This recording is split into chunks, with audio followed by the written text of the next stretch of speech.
We will now modify the OSPF interface priority value on the Miami router to force the election of a specific router as a DR. Since the Tampa router has a higher router ID of 30.0.0.33 in the multi-access network, it is currently the elected DR. To ensure the Miami router is always a DR for this multi-access network, the OSPF interface priority must be set to a higher value than the default. To set the priority of the Fast Ethernet interface to 50, we must issue the IP OSPF priority 50 command on Miami's Fast Ethernet 0/0 interface. So let's go ahead and enter the interface configuration mode.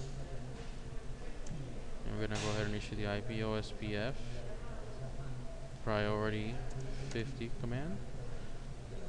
After issuing the command, we can verify that the priority is set correctly by issuing the show IP OSPF interface fast Ethernet 0/0 command from the privilege exec mode. So we can go ahead and issue the show IP OSPF interfaces fast Ethernet 0/0, and as we can see, the state currently is a backup designated router, and our priority is now set to 50. Now that we have verified that the priority is set, we're going to save the configuration and reload the routers once more to allow the election process to happen again. So we're going to go ahead and hit right, and we're going to go ahead and hit the reload command on Miami. We're going to go ahead and reload Tampa, and then we're going to go ahead and reload Orlando. You're going to have to give it a minute to reload. Once they're up and running again, we'll be able to see the election process.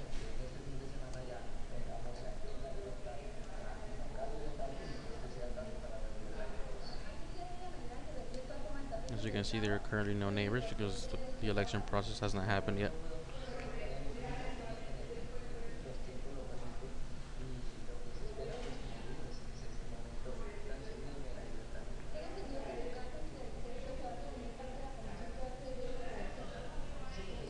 It's gonna take another minute.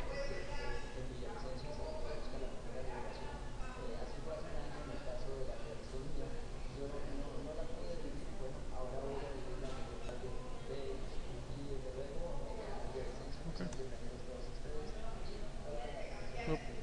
Now we can see that the 30.0.0.11, which is Miami, has a priority value of 50. The state is currently full, and now is the elected DR. And you can see that Orlando with the address of 30.0.0.22, its priority is 1, and the state is full, and is currently the DR other.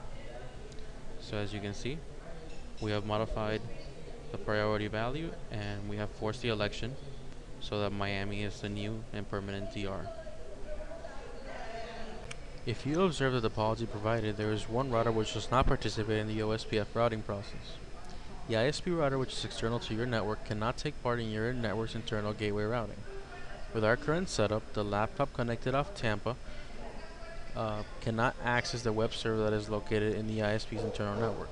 The laptop cannot access the web server because the 99.32.0.0 and the 99.64.0.0 networks are not being advertised in our OSPF network.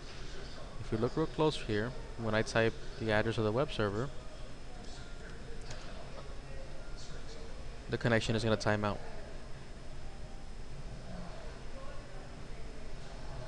The best solution in this case is to set up a default route from the Daytona router towards the ISP. The Daytona router then would use OSPF to propagate that static default route, also known as the gateway of last resort, to all the internal routers. To configure the gateway of last resort, we have to configure a quad 0 static route. From global configuration mode, type in the command IP route to the destination 0.0.0.0 with a destination subnet mask of 0.0.0.0 out the interface fast Ethernet 0/0. This command is telling the router to route any traffic destined to any network with any subnet mask that has no routing table entry for out of its fast Ethernet interface, with hope that another router will know what to do with the packets. Now, to propagate this default route over OSPF to the rest of the network, we have to issue the command default-information -originate from the router configuration mode.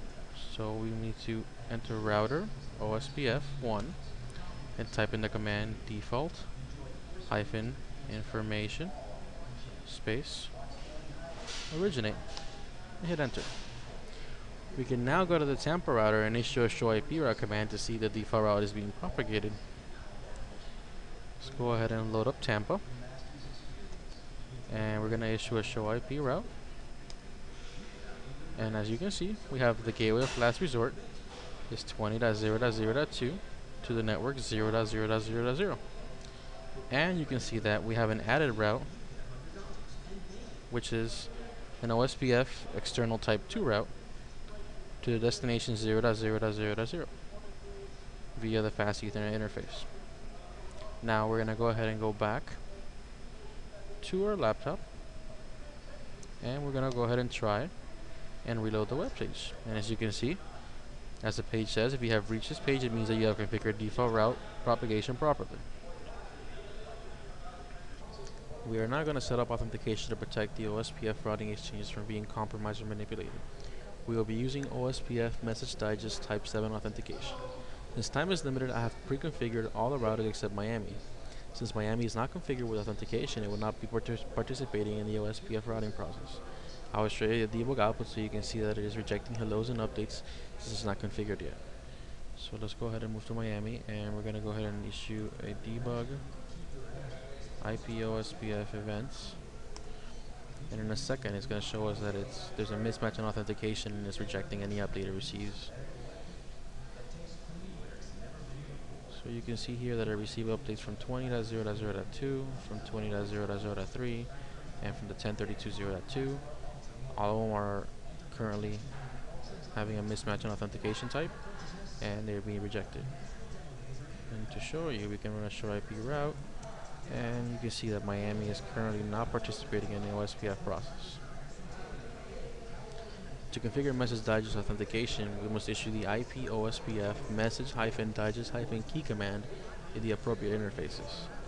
So let's go ahead and go to global configuration. We're going to enter the interface fast Ethernet 0/0, and we're going to go ahead and issue the IP OSPF message-digest-key command, followed by the key ID, and then MD5 for MD5 authentication, and then the password string that we want to use, which in this case is going to be a secret. We're going to go ahead and hit enter, and then we're going to go ahead and configure the exact same thing on the serial interface. IP OSPF message-digest-key 1 MD5 and then a secret.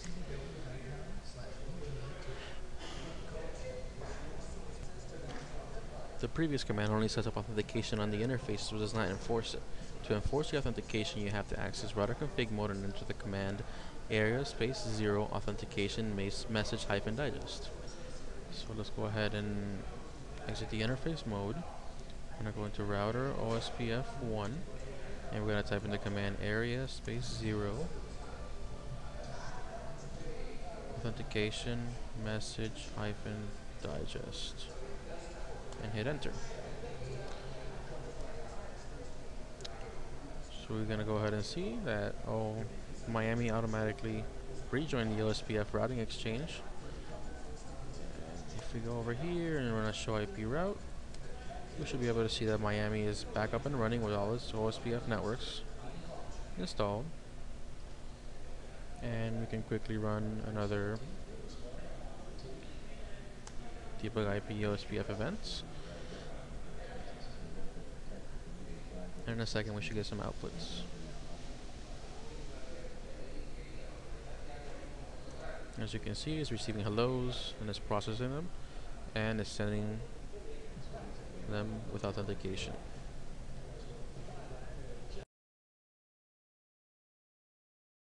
Well, this brings us to the end of the lab. I hope you found it resourceful.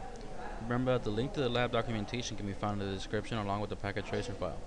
Thanks for watching, and remember to rate the video and subscribe. And please drop me some channel comments and emails if you have any more ideas on any other topics you want to cover.